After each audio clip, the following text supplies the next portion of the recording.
እንዳመት ባልፊኛ ወጥር ትሉና ድንገት የሆነ ነገር ስታገኙ ዝናውንም አትችሉትም። ቲክቶክ ላይ 1000 ሰው ሲከተልሽ በቃ ዓለምን በእጅሽ የጨበጥሽ ይመስልሻል። ከዛ ጋር ብዙ ነገር ትሰራለሽ። ከዛም በኋላ አንዱ መጥቶ ሲያስደነግጥሽ እንደዚህ ልክ ስንጥር ነክቶ ጧት እንደሚለው ፊኛ ፈንድጣ ስናገኝ ድንገት ሰማይ እንነካለን። በትንሿ የሆነ ነገር ሲደርስ ድንገት ትንፍስ። መድኃኔዓለም ከዚህ ይሰወረ። ክርስትና ሃይማኖት ኪዳኑን ጽኑ፣ ተልእኮ ከባድ፣ ጉዞ ረጅምና በብዙ መልኩ ፈተና ያለበት ስለሆነ በዝንጋታ የምንመለከተው ያለ ትጥቅ የምንሰለፍበት አይደለም። ሁላችንም ኃጢአተኞች ነን። ማንም ማንንም ጀጃ ያደርግ፣ ማንም በማንም አይፈርድም። ሁሉ ኃጢአትን ሰርተዋል፣ እግዚአብሔር ክብር ጎድሏቸዋል ይላል መጽሐፍ። እግዚአብሔር ግን ምንድነው? መሐሪ ነው። ምንድነው እግዚአብሔር? ንገሩ። ይቅር ባይ ነው በሉ። እግዚአብሔር ምንድነው? ይቅር ባይ ነው። እግዚአብሔር ምንድነው? መሐሪ ነው። እግዚአብሔር ምንድነው? ገመና ሸፋኝ ነው። እግዚአብሔር ምንድነው? ፍቅር ነው። ክብርና ምስጋና ለስሙ ይሁን። ልጇን መከረኛ ሆነ፣ እሷ ደጅ ተወለደች። ልጇን ደጅ ወለደችው። እናትና ልጁ ደጅ የወደቀውን አዳምንና እናንተን ወደ ቤታችን ሊያስገቡን ደጅ ተወለዱ። ምክንያት ይህን እንላታለን። እሷ ደጅ ተራራ ላይ ተወለደች፣ ሊባኖስ ተራራ ላይ። ማይሌቱ፣ ቅዳሴው፣ ሰዓታቱ የኛ ነው። ወንጌል የኛ ነው። ኦርቶዶክስ ትስበክ ክርስቶስን፣ ኦርቶዶክስ ትግለጠው መድኃኒቱን ከነናቱ ምስለ ፍቁር ወልዳ ብላ ነው የምትናገረው። እግዚአብሔር ሰው ለመሆኑ ማስረጃው እናቱ ያቀፈችው ስዕል እኛ ቤት አለ። ዝም ብለን ኢየሱስ ብቻ አንልም። ሕፃኑን ከእናቱ ጋር በግርግም ታገኙታላችሁ። የመወለዱ ምልክት ወላጅ እናቱ መኖሯ ነው አይደለም? ስጋ የመልበሱ ምልክት ጡቷን አጥብታ የምታሳድገው እናት መታየቷ ነው። ማን ይመስገን? ስለማይነገር ስጦታው እግዚአብሔር ይመስገን። ሼኮቹም እኛ፣ ቄሶቹም እኛ፣ ጳጳሶቹም እኛ፣ ዑለማዎቹም እኛ፣ ዲያቆኖቹም እኛ፣ መድረሳዎቹም እኛ፣ ፓስተሮቹም እኛ፣ ካዳሚዎቹም እኛ፣ ሁሉንም ይዘናል። ጥንቆላውም ላይ አለን። እስቲ ቲክቶካችሁ የጫናችሁትን ወደ ኋላ ይሄን እንክርዳዱንም ስንዴውንም አሰሱንም ገሰሱንም ሲያግበሰብስ የሚሆን ነው የምታዩት። እንዴት እግዚአብሔር ይሆናል? የሆነ ቀን ሰባኪ ሆኖ በንግግሩ አንዱን ካልሰበርኩ ይላል። የሆነ ቀን ነውረኛ ቃል ካፍ ሲወጣ ታዩታላችሁ። የሆነ ቀን ነጠላ ለብሼ ካልሰበርኩ የሚታያላችሁ። የሆነ ቀን ደግሞ እንደው መርዝ ሲተፋ ታዩታላችሁ። ከእግዚአብሔር ያልተሰራ ሰው እዚህም እዛም ይረግጣል። እግዚአብሔር ከዚህ ይሰውረን ሁላችንን። ክርስቲያን ወጥ ማንነት ነው ሊኖረው የሚገባው። ፀሐይ አወጣች ዛሬ ግንቦት 1 ቀን በሊባኖስ ተራራ ላይ ምድር ሳትሆን ከምድር የተገኘች ነገር ግን ሰማይ የሆነች ተወለደች። ደስ ይበላችሁ። ማርያም ተወለደች።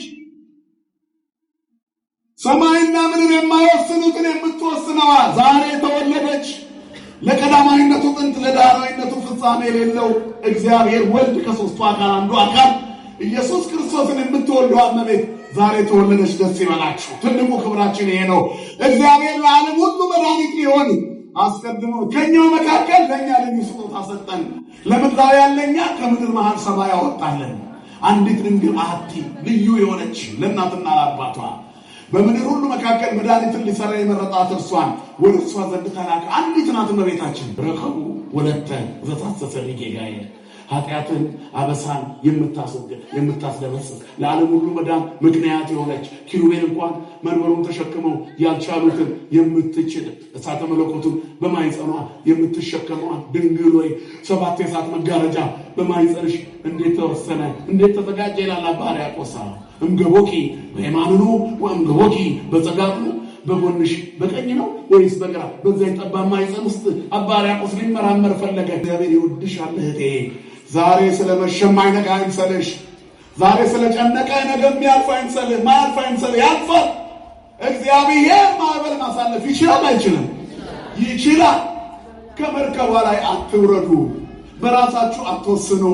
የራሳችሁ አይደላችሁም። በሚሞት ስጋችሁ ኃጢአት አይንገስ። ወኢትሃብዎ ፍኖተ ለሰይጣን ለዲያብሎስ ዕድል ፈንታ አትስጡት። እግዚአብሔርን ደስ የሚያሰኝ ነገር ብቻ አድርጉ። ጭንቅ ጥብብ ቢላችሁም ጌታዬ ሆይ አስችለኝ በሉት። ማጣቴን አስችለኝ፣ መገፋቴን አስችለኝ፣ መውደቄን አስችለኝ። እንደገና ታሪክ መቀየር ይችላል አይችልም? እግዚአብሔር። በስመ አብ ወወልድ ወመንፈስ ቅዱስ አሐዱ አምላክ አሜን። ክርስቶስ ተንሥአ እሙታን አሰሮ ለሰይጣን ሰላም ኮነ። ክቡር አባታችን መጋቤ ሃይማኖት መምህር የማነ ብርሃን ዕንባቆም፣ ክቡራን ወንድሞች፣ እህቶች፣ አባቶች፣ እናቶች፣ እንደዚሁም የንጽህና ምሳሌ ሕፃናት እንደምን አመሻችሁ? እንደምን ቆያችሁ? እንደምን ከረማችሁ? ለባህሪው ሽረት ለመንግስቱ ምልፈት የሌለበት የአባቶቻችን አምላክ የዘመን ዘመናት ባለቤት የጨለማችን ብርሃን የሞታችን ትንሣኤና የትንሣኤያችን ወቅት ከሞት ወደ ሕይወት ከርኩሰት ወደ ቅድስና ያሸጋገረን የደከመ ጉልበታችንን በፍቅሩ ያደሰልን ዘወትር የሚራራልን አባት ድካማችንን አይቶ የሚረዳ ስራታችንን የሚፈታ ስብራታችንን የሚጠግን ፍቅሩ ከእናት ልጅ በላይ ውድ የሆነ ሁሉን የሚለውጥ የማይለወጥ የዕለት የዓመት የዘመናት ጌታ በቀዳማዊነቱ ጥንት ለዳህራዊነቱ ፍጻሜ የሌለው የአባቶቻችን አምላክ ስሙ ለዘላለም የተመሰገነ ይሁን። ቅድስተ ቅዱሳን ንጽሕተ ንጹሐን ለዓለም ሕዝብ ሁሉ የተስፋ ምንጭ የድነት ማስገኛ የሆነች የእግዚአብሔር እናት እናታችን ድንግል ማርያም ስለ አማላጅነቷ ስለ እናትነቷ ስሟ የተመሰገነ ይሁን። ጻድቃን ሰማዕታት ሁሉ እንደየክብራቸውና እንደየሞገሳቸው ክብርና ምስጋና ይድረሳቸው። እኩት እግዚአብሔር በእንተ ጸጋሁ እንተ ኢትተረጎም ስለማይተረጎመው ስለማይመጠነው ስለማይነገረው ተተርኮ ስለማያልቀው በቃላት ስለማይገለጸው ስጦታው እግዚአብሔር ይመስገን። ሁለተኛ ቆሮንቶስ ምዕራፍ 9 ቁጥር 15 ላይ ባለው ኃይለ ቃል ነው ጥቂት ደቂቃ የምንማማረው። አምላካችን እግዚአብሔር የኔን አንደበት ያከናውነልኝ የእናንተም ደግሞ ሰሚ ጆሮና አስተዋይ ልቦና ያድልልን። በአገልግሎቱ ሁላችንም የምንገለገል እንሁን። መንፈስ ቅዱስ ይህንን ጉባኤ ይቆጣጠርልን። ዛሬ በኢትዮጵያ ኦርቶዶክስ ተዋሕዶ ቤተክርስቲያን ብቻ ሳይሆን በክርስቶስ አምናለሁ ለሚለው ዓለም ሁሉ ቢገባውም ባይገባውም የድህነቱ መሰረት ዛሬ የተጣለበት ቀን ነው። ዓለም ሁሉ ዳነ ብለን የምንተርከውን ትረካ ከወገቡ እንጀምራለን እንጂ ከመሰረቱ እናንሳው ካልን ዛሬ ነው። የዓለም መዳን ምስጢር የእግዚአብሔር ሰው መሆን ነው። ሰው ሊያደርገን ሰው ሆነ። ብፁዕ አቡነ ጎርጎርዮስ በረከታቸው ይደርብንና እግዚአብሔር ሰው ሲያጣ ሰው ሆነ ይላል። ስለዚህ ሰው አጥቶ የሰውነትን ልክ ሊያሳየን የመንፈሳዊነትን ውሃ ልክ ሊመሰርትልን ሰው ሊሆን የመጣው ከሦስቱ አካል አንዱ አካል ነው፣ እግዚአብሔር ነው። ይህንን ያደረገበት ምክንያት ደግሞ ሰውን እስከ መጨረሻ ድረስ የወደደበትን የፍቅሩን ጥግ ለማሳየት ነው። የሚያሳይበት መንገድ ደግሞ እግዚአብሔር በስጦታው ይጀምራል። ራሱን ሊሰጠን ራሱን የሚሰጥበትን መንገድ ዛሬ አሰመረው። እግዚአብሔር ሰው የሚሆንበትን ቤት ዛሬ ሰራ። የሰውነትን ልክ በንጽህናና በቅድስና አስተካክሎ በዚህ የቅድስና መንገድ ውስጥ በባህሪው ቅዱስ የሆነ እርሱ ሊወጣ ዛሬ ጎጆ ቀለሰ፣ መሰረት አለ።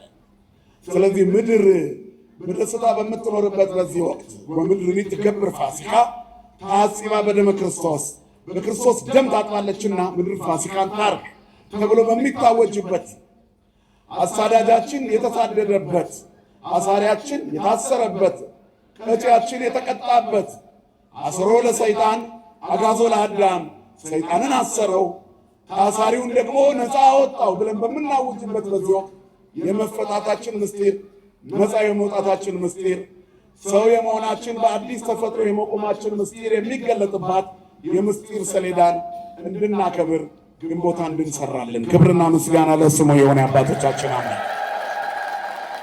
ስለዚህ በስጦታው የማይታማ እግዚአብሔር ዛሬ የስጦታውን መሰረት በሚደነቅ ስጦታ ሰጠን።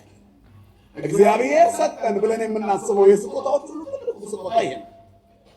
በአካል ተከፍሎ ስላለ በስም በአካል በግብር ሶስት ብለን ለአብም ፍጹም መልክ ፍጹም ገጽ ፍጹም አካል አለው፣ ለወልድም ፍጹም መልክ ፍጹም ገጽ ፍጹም አካል አለው፣ ለመንፈስ ቅዱስም ፍጹም መልክ ፍጹም ገጽ ፍጹም አካል አለው። ሶስት አካል ብለን ግን ስንት እግዚአብሔር እንላለን? አንድ እግዚአብሔር እንላለን በሚለው ምስጢር ስንገልጥ በስጦታው ከዚህ የሚበልጥ ስጦታ ካለ እግዚአብሔር ለገዛ ልጁ ሳይራራለት ላከ የሚለው አብ ወልድ መንፈስ ቅዱስ በአብ በወልድ በመንፈስ ቅዱስ ልዩ ፈቃድ ግን ምትተ ሥሉስ ቅዱስ የሆነች እግዚአብሔር ሰው የሚሆንባት ምድራዊ ልዩ ስጦታ ሊኖር ዛሬ የተሰጠች ስጦታ ነው። ስለማይነገር ስጦታ ማን ይመስገን? እግዚአብሔር ይመስገን። ሕትምት ከሆነች ድንግል ይወለድ ዘንድ የወደደ እግዚአብሔር ሕቱም ከሆነ መቃብር ወጣ ብለን በዚህ ሳምንት እናከብራለን። መቃብር ክፈቱልኝ፣ መግነዝ ፍቱልኝ ሳይል ሙስና መቃብርን አጥፍቶ ሞትን ድል ነስቶ ተነስቷል። የመቃብርን ማይተብ አላስፈታም፣ ራሱ ነው እግዚአብሔር። እንደሱ ታላቅ የለም። እንደርሱ ኃያል የለም በኃይሉ ታላቅ ነውና በተዘጋ መቃብር ብቅ ብሎ ወጣ። አባ ጊዮርጊስ ዘጋስጫ ስለዚህ ነገር ሲናገር ሶስቱን ደጆች እደመማለሁ፣ ከሶስቱ ደጆች ውስጥ ግን የአንደኛውን ደጅ ምስጢር አጣሁለት፣ ምልክት አጣሁለት ይላል።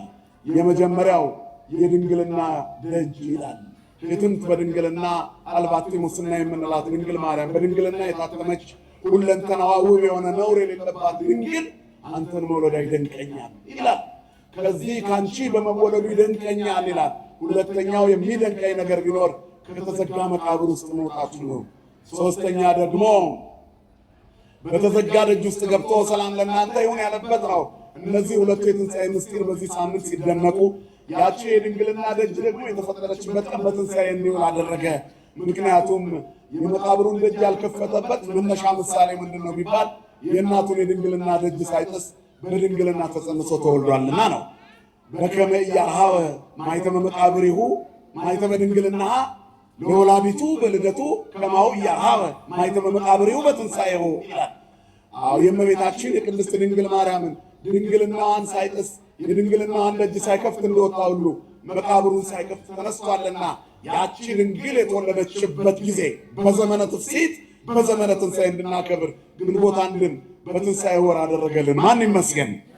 ስለማይነገር ስጦታው እግዚአብሔር ይመስገን። ዛሬ ትልቁ የምስጋና ቀናችን ነው። ክብርና ምስጋና ለአምላካችን ይሁን።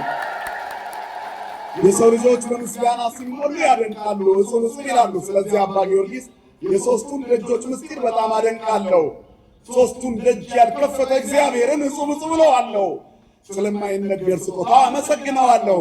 የድንግልና ደጅ በልደት የመቃብር ደጅ በትንሣኤ የደቀ መዛሙርቱ ዝግ ደጅ በሥራ ሲሆን በምስራት ቃል ሶስቱንም ደጅ ሳይከፍት ገብተዋል።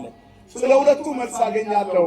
በተዘጋ ደጅ ውስጥ እያለን እግዚአብሔር ሰላም ለእናንተ ይሁን ያለው ምስጢር በመጻሕፍት አለ። ልክ እንደዚሁ ደግሞ የመቃብሩን ደጅ ያልከፈተ አለ። በተዘጋ ጉድጓድ ውስጥ ዕንባቆም ነቢይ ተልኮ ዳንኤል በንጉሥ ቂሮስ ዘመን ወደ ጉድጓድ በተጣለ ጊዜ ሳያስከፍት ገብቶ እንደተዘጋ እያለ ገብቶ ያውቃልና ሌላውም ደጅ የዝግ ቤቱን ደጅም የሚያስደንቅ አለ። ጴጥሮስ በእስር ቤት ውስጥ እያለ መልአኩ ሳያስከፍት ገብቶ የሐዋርያት ሥራ ምዕራፍ 5 ላይ ሰላም ላንተ ይሁን ጴጥሮስ ብሎ ሰንሰለቱን ከእጁ ፈቶ ወጥቷል። ሲደርስ ግን ደጅ ላይ በሩ ራሱ አውቆ ተከፈተላቸው ይላል አይደለም እንዴ? ስለዚህ ወጡ። እነ ጴጥሮስ በከተማ ሄደው ሲያስተምሩ ትላንት ያሰራቸዋቸው ዛሬ እያስተማሩ ነው ብለው ሄደው ለወይን ያለቃው ነገሩት። ለምን ፈታቸዋቸው አለ ዘበኞቹ። ኧረ ዝግ ነው አልተፈቱም አለ። ደጆቹ ዝግ ነበሩ። እነ ጴጥሮስ ግን ምን ሆነዋል? ወጥተዋል። እነዚህ ምሳሌ ያላቸው፣ ለድንግልናሽ ግን ምሳሌ ያጣው። ምክንያቱም ሴት ልጅ በድንግልና ጸንሳ በድንግልና ወለደች የሚል ታሪክ ከተፈጠርኩ ጀምሮ አልሰማውም ይላል አባ ጊዮርጊስ ዘጋስጫ። ክብርና ምስጋና ለአምላካችን ይሁን። ስለዚህ በከመ ኢያርኀወ ማኅተመ ድንግልናሃ ለወላዲቱ በልደቱ ይላል። የእናቱን የድንግልናዋን ክብር ሳይጥስ ሳያስከፍት በክብር ገብቶ በድንግልና ተጸንሶ እንደተወለደ ሁሉ ከማሁ ኢያርኀወ ማኅተመ መቃብሪሁ በትንሣኤሁ እንደዚሁ በትንሣኤው የመቃብሩን ደጅ ያልከፈተ አምላክ ምስጋና ይገባዋል። ስለማይነገር ስጦታው እግዚአብሔር ይመስገን እንላለን። ስለዚህ የእግዚአብሔር ወደዚህ ዓለም መምጣት ድንቅ ነው። እጅግ ይወደናል። እግዚአብሔር ሁል ጊዜ ይሰጠናል፣ ከልክሎን አያውቅም። ይሄ ቀረን የማይባል ልዩ ስጦታ የተሞላብን ሰዎች ነን። መፈጠራችን ይደንቃል። ሰው መሆናችን ይገርማል። መኖራችን ደግሞ አያስደንቅም። በዚህ ዘመን ነገሮች ሁሉ በጣም ግራ በሆኑበት በዚህ ዘመን፣ ሰው ወጥቶ በማይገባበት በዚህ ዘመን፣ የሰላም ናፍቆት በሚያሰቃየን በዚህ ዘመን፣ ጥሩ ዜና መስማት ባቆምንበት በዚህ ዘመን፣ ሞት በሰለጠነበት በዚህ ዘመን እግዚአብሔር መጨረሻችንን ያሳምርልን። የኑሮ ውድነቱ ነገን እንድንፈራ ባደረገን በዚህ ዘመን ማን አለ ከኛ ጋራ? እግዚአብሔር አለ። በየትኛውም ዘመን ውስጥ እኮ ኖረናል። አናመሰግንም እንጂ ሰው መቼም በተፈጥሮ እኮ አያመሰግንም።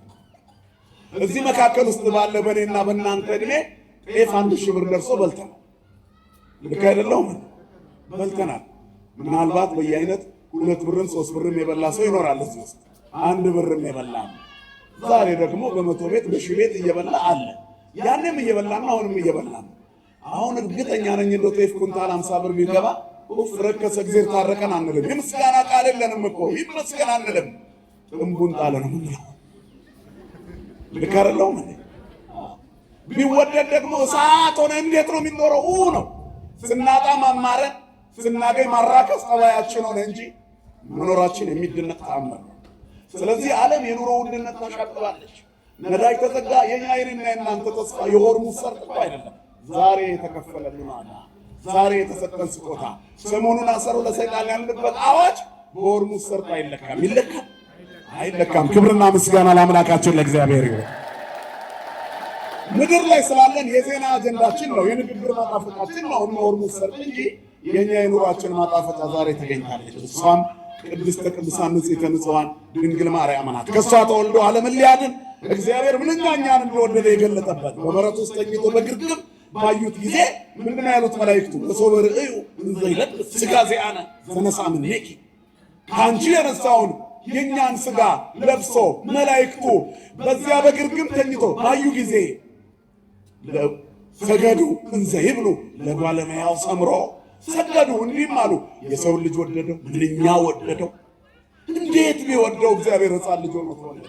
ለቀዳማዊነቱ ጥንት ለዳህራዊነቱ ፍጻሜ የሌለው ያልነበረበት ዘመን የሌለ የማይኖርበት ጊዜ የማይኖር እግዚአብሔር ለጓለ እመሕያው ሰምሮ የሰውን ልጅ ወደደው፣ እጅግ ወደደው። በማይለካ ድንቅ ልኬት ዓለምን ወደደ።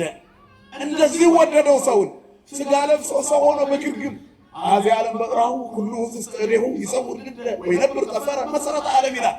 ዓለምን በጣቱ በመሃል እጆቹ የያዘ ሁሉ በእጁ የሆነ እግዚአብሔር ዙፋኑ በሰማይ የጸና ምድር የእግሩ መርገጫ የሆነች እግዚአብሔር በአንድ ጠባብ ማኅፀን ውስጥ እንደው ተለክቶ ራሱን ዝቅ አድርጎ ፍጹም ራሱን ወስኖ የማይወሰነው ተወስኖ የማይቻለው ተችሎ የማይታየው ታይቶ የማይዳሰሰው ይዳሰስ ዘንድ እንደዚህ ይወለዳል ብሎ ማን ያስባል? ሰውን ስለወደደ። ከዚህ በላይ መሰጠት እኮ የለም። እግዚአብሔር ተለክቶ የማያልቅ ስጦታ ራሱን መስጠቱ። ከዛ ሁለተኛው ድንቅ ስጦታ ዛሬ ራሱን የሚሰጥበትን መንገድ የሰጠበት መሰረት ነው። የምንሰብከው አዲስ ኪዳን የምንነሳበትና የምንደርስበት ወንጌል ከሞት እንነሳለን ድነናል ብለን ሳይሆን የምንሰብክበት የድል አዋጃችን መነሻ ድንግል ማርያም ናት። ስሟ ለዘላለም የተመሰገነ ይሁን። እግዚአብሔር ሰው ሆኖ አድኖናል ብለን የምንናገርበት የምድር ላይ መነሻችን የአዲስ ኪዳናቱ እናት ወገኖች ድንግል ማርያም እናታችን ቅድስተ ቅዱሳን ንጽሕተ ንጹሐን መልዕልተ ኩሉ ፍጡራን። ስለዚህ ከእሷ ተወልዶ ሲያዩ ተደንቀዋል። የእሷ ለእኛ መሰጠት ደግሞ እኛ ለዘላለም ያስደንቀናል። እነሱ የእግዚአብሔር ሰው መሆን ያስደነቃቸው፣ መላእክቱ ሁለት ነገር በጣም ያስደንቃቸዋል። አንደኛው እግዚአብሔር ሰው መሆኑ፣ ሁለተኛው እግዚአብሔር መሞቱ። መነሳቱ አይደንቃቸውም። ሕያው ነዋ፣ ያውቁታል። ዘላለማዊ ነዋ፣ ያውቁታል። የፈጠራቸው ነዋ፣ ያውቁታል። ዓርብ ነው እኮ የተደመሙት አይደለ? ሶበ ሰቀልዎ አይሁድ ለእግዚእ ምንድን ነው የሚለው? ሶበ ሰቀልዎ አይሁድ ለእግዚእነ ሚካኤል አርመመ ብለን ወገብርኤል ተደመመ ዝም አለ። በቃ ቅዱስ ገብርኤል ተደነቀ፣ ሚካኤል ዝም አለ፣ ሰይፉን መዞ እስኪጥል ድረስ። ምክንያቱም እንዴት እግዚአብሔር ይሞታል? እግዚአብሔር በሥጋ ቤተ ክርስቲያን ምን አለች? የእግዚአብሔር ልጅን ሞት ኦዘጥነ ሞተ በሥጋ እውነት እርሱ በሥጋ ሞትን የቀመሰ ክብር ምስጋና ይገባዋል አለች። ይህንን ሁሉ ትረካ የምንተርክበት መሰረት ዛሬ ተጣለ። የአዲስ ኪዳን ጎጆ ዛሬ ተቀለሰ። አዲስ ኪዳን በምድር ላይ ተተክሎ በሁለት እግሩ ሊቆም ፍጥረት ሁሉ ወንጌል ሊሰማ እግዚአብሔር የሚመጣበትን መንገድ ዛሬ አሰመረ። የታሪካችን መነሻ የማንነታችን ትምክህተ ዘመድነ ብለን የምንጠራት እናት እግዚአብሔር በሥጋና በደም እንዘ ይለብስ ሥጋ ዚአነ ዘነሣ እምኔኪ ይባላል። ወሶበ ርእዩ እንዘ ይለብስ ሥጋ ዚአነ ዘነሣ እምኔኪ። ከኛ የኛን ሥጋ ካንቺ የነሳውን የእሷ ሥጋ የኛ ሥጋ ነው። አካሏ አካላችን ነው። እሷ የኛ ናት፣ ከመካከላችን ናት፣ ሰው ናት። ከኢያቄም ሐና ኢያቄም ወለዳ ዳዊት ዘመድ አስተጥላር ያደራችሁ ያረፈርን ይህን ስንል አይደል እንዴ? ስለዚህ ድንግል ማርያም ለእኛ ዘመዳችን ናት። ከአባታችን ከኢያቄም ከእናታችን ከሐና ተወልዳለች፣ ሰው ነች። ስለዚህ ከአንቺ የነሳውን ሥጋ ለብሰው ባዩ ጊዜ ያለ አባ ቅዱስ ያሬድ በአንቀጸ ብርሃን ጸሎት ላይ የእሱ ልብስ ነው። ሰገዱን ዘይብሉ እየሰገዱ ተደንቀው ሰውን እንዴት ወደደው አሉ። እግዚአብሔር እጅግ ስለወደደ የእኛን ሥጋ ሊለብስ ስለወደደ ስለፈለገ የማይነገር ድንቅ ስጦታ ሰጠን። ክብርና ምስጋና ለስሙ ይሁን። ስለዚህ ዛሬ በልዩ ሁኔታ ምድር ሁሉ ደምቃ የምታበራበት ምክንያት መነሻ ስለሆነ አዲስ ኪዳን መተረክ ከፈለግን ከዚህ ጋር እንነሳለን። ስለ ውድቀት መተረክ ስንጀምር የአዳምን በለስ መብላት እንናገራለን አይደል? ፍጥረተ ዓለምን ስንጀምር ፍጥረተ ሰብ ላይ ውድቀተ አዳምን እንጠቅሳለን። ሰው ወድቋል 5500 ዘመን ክትት ብሎ ሊያልቅ ሲል የመጨረሻው 15 ዓመት ስትቀር ነቢያት እየቃተቱ የሚጠብቁት ቀን እየደረሰ ባለበት በዚያ ጊዜ እግዚአብሔር የተወደደ ልጁ ሊልቅ ስለፈለገ ዓመተ ዓለም የሚለው ታሪክ አብቅቶ ዓመተ ምሕረት ሊጀመር 15 ዓመታት ብቻ ሲቀሩ 5485 ዓመት የተሰቃየው አዳም ታሪኩ ሊቀየርለት ከአዳም ዘር ድንግል ተገኘች። ክብርና ምስጋና ለአምላካችን ለእግዚአብሔር። ገና የመጸነሷ ነገር ሲነገር ታሪኩ ሁሉ አስፈሪ ሆነ። ድንቅ ክስተት ተጀመረ። እመቤታችን ከሐናና ከኢያቄም ተወለደች አይደለም እንለው። ታሪክን ወደ ኋላ ከሳብነው ደግሞ ቅድመ አያቶቿ በጣም መካኖች ነበሩ። ጴጥሊቃና ቴክታ ይባላሉ። እነዚህ እግዚአብሔርን የሚፈሩ ሰዎች ግን ይፈተናሉ። እግዚአብሔር ለክብሩ የተጠቀመባቸው ሰዎች በብዙ ጣውረድ የመጡ ናቸው። እስመ በብዙ ጻማ ወድካም ሀለወነ ንባ ውስተ መንግሥተ እግዚአብሔር ይላልና ወደ እግዚአብሔር መንግሥት በብዙ ድካም እንጓዛለን። እግዚአብሔር አጽንቶ ነው የሚሰጠን። ዳዊት ደጋግሜ ደጅ ጠናሁት ጸኒሐ ጸናዕክዎ ለእግዚአብሔር ሰምዓኒ ወተመይጠኒ አይደል ያለው። ጸናው ቆይቼ ደጅ ጠየቅኩት፣ ደጅ ጠናሁት። ደጋግሜ ለመንኩት፣ ሱባኤ ገብቼ ሰማኝ። ጆሮን ዘንበል አደረገ። ሱባኤ መግባት፣ አርምሞ መያዝ፣ ጸሎት ማድረግ፣ ምግብ ማቋረጥ፣ ስግደት ማብዛት፣ መማፀን፣ በዝምታ መቆየት የማንን ቀን መጠበቅ ነው? የእግዚአብሔርን ቀን።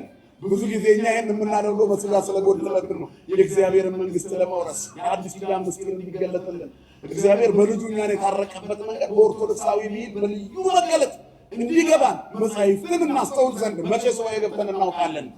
የመላእክቱን ድንቅ ምስጢር በዓለም ላይ ያለውን በዚያኛው ዓለም ያለውን አኗኗር የኢዮር ራማና የኤረር የምስጋናው ሰገነት ልዩ ጥበብ ለማየት መቼ ሱባኤ ገብተን እናውቃለን?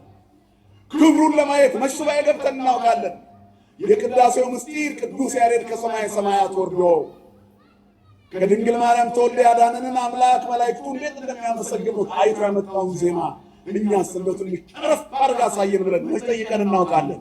መንግሥትንና ጽድቅን አውሰኝ ብሎ የሚጸልይ ማን አለ? ሥጋውያን ነን እኛ የሥጋ ሥራ ነው የምንሠራው አይደል? እግዚአብሔር የመንፈስን ሕግ ያስተምረን። ይህንን የሚለን ማን ነው? ዲዮስቆሮስ አይደል? እኛ ሥጋውያን ነን የሥጋን ሥራ እንሠራለን፣ በሥጋ መንገድ እንጓዛለን፣ የሥጋንም ሐሳብ እንፈጽማለን፣ የሥጋንም ምኞት እንመኛለን። ሱባኤ የምንገባው የምንጸልየው ምናልባት ትዳራችን እንዳይናጋ ወይንም ያፈቀርናት እንዳታመልጠን የወደድነው እንዳያመልጠን አይደለ? ሴቶቹ የምንፈልገውን ነገር ለማግኘት ከኔ አይቅርብኝ ለማለት ወይ የታመመ ዘመድ ካለን እንድንልን በሥጋ ብቻ ነው የምንሮጠው። አንተ ግን የመንፈስን ሕግ አስተምረን፣ በመንፈስም መንገድ ምራን። እኛን አጣንን ስትምረን ያን ጊዜ ምን ትባላለህ? ማሪ ትባላለህ።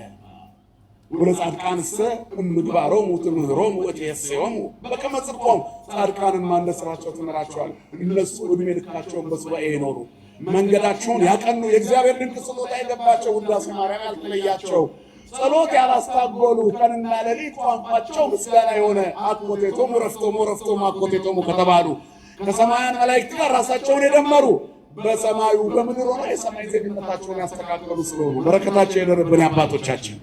ስለዚህ እኛ መንፈሳዊ ያለነውን እግዚአብሔር ለመሆን ስለ ስጦታው ዘግተን መጠየቅ አለብን። ክርስቲያን ተፈትኖ ሲያገኝ ነው ምሉዕ የሚሆነው።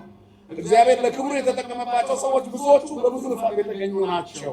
መጽሐፍ ቅዱስ ውስጥ የተስፋው ልጅ ይስሐቅ የክርስቶስ ምሳሌ፣ የአብርሃምና የሳራን የረጅም ዓመት እግዚአብሔር እየተማጸኑ ልጅ በማጣት የኖሩበትን መንገድ እንዳትረሱት። ደጋጎቹ ክርስቲያኖች በአዲስ ኪዳን እግዚአብሔርና ጸጋ ዘአብ ተክለ ሃይማኖትን እንዴት ነው ያገኙት? በብዙ ጽናትና ትግል። ስምዖንና አክሌስያ ገብረ መንፈስ ቅዱስ 562 ዓመት በምድር ላይ ሲኖር ከምድር አንዲት ነገር ያልቀመሰው ጭራሽ 60 አናብስትና 60 አናብስት የእግሮቹን ትቢያ እየላሱ የእግሮቹን ትቢያ የአራዊት ቀለብ የሆነለት ጻድቅ ያፈራችው ምድር ይህንን ሰው ያገኙት 30 ዓመት ጠብቀውት በትዳራቸው በኃጢአ ውሉድ በከዩ መጠን ዓመታት 30 አይደለም ይላል። ስምዖን ወአክሌስያ ዘነበሩ በኒሳ የሚኖሩ ስምዖንና አክሌስያ ልጅ በማጣት 30 ዓመት ኖሩ ይላል። እና አቡነ ኢየሱስ ሞዐን የዘመናችን በእኛ በሀገራችን በምድራችን የተወለዱትን ስናስባቸው ወላጆቻቸው ልጅ በማጣት ተቸግረው የወለዷቸው ናቸው። እነ ኢያሱ ዘጀር እና አቡነ አብረ ማርያም እነዚህ ቅዱሳን አባቶቻችን ወደ ኋላ ስናይ ወላጆቻቸው በከፍተኛ ጽናት ነው ልጆቻቸውን ያገኙት። እግዚአብሔርን ቆይቶ ደጅ የጠና መጨረሻ ላይ ደስ ይለዋል። እግዚአብሔር ከልካይ አምላክ አይደለም። በጽናት ውስጥ የሚሰጠው ስጦታ ግን ቶሎ ቶሎ ከሚሰጠው የበለጠ ያምራል። ስለዚህ እግዚአብሔር ሲከለክላችሁ ምናልባት እስከ መጨረሻ አይደለም ጠብቁት። በለሱን የጠበቀ ምንድን ነው የሚለው መጽሐፍ? ፍሬዋን ይበላል። ኢያቄምና ሐናም ጠብቀዋል። ቅድመ አያቶቿ ያለው መካንነት፣ ልጅ የማጣት ነገር ዞሮ ዞሮ ሰባተኛ ትውልድ እነሱ ላይ ሲደርስ ከፍተኛ የሆነ ልጅ ማጣት መሳቀቅ እንደገና ፈጠረባቸው። ይህ በትውልድ ውስጥ የሚያጋጥም ነው። ኤልሳቤጥና ዘካርያስን አስቧቸው።